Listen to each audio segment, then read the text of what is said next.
if it is, as in many cases, not so much here in Canada, but there are instances of malls in the United States, in Ohio, for example, where there are curfews, etc., for young people that they can't go into malls at a certain time.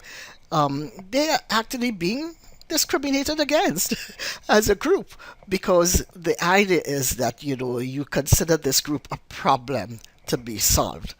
And the problem is that if you have the power to do anything that would limit their movement or limit their abilities, that you take control of that situation and you work on it. And it is so for organizations as it is for institutions. We talk a lot about in this course about what things like schools.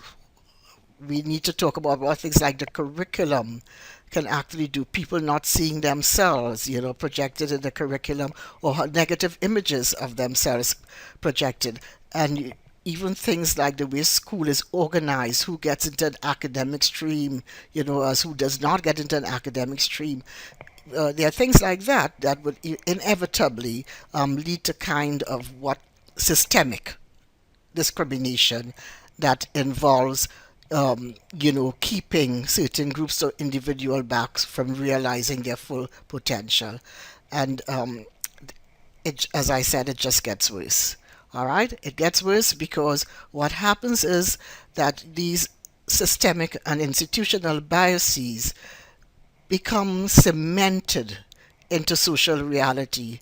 And a social reality, what it does is conveys the impression to the rest of society that this is the truth, that this is valid, and people internalize that and act upon it. So I consider this particular step, rather really, really significant, because it does show you that, there's a continuum, yes, but it's accelerated. If it isn't stopped, at the early stage, just when, the understanding, presenting people's social reality from their perspective, we are going to arrive at the stage that we have here, that we are discussing here. Denial that systemic discrimination exists, changing the definitions of disability or poverty, propaganda becoming common sense understandings of what is the truth.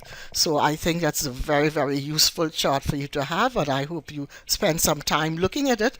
And my recommendation is that, just as I tried here to sort of suggest an example where selective information can become bias, etc., that within your tutorial groups you provide many such examples.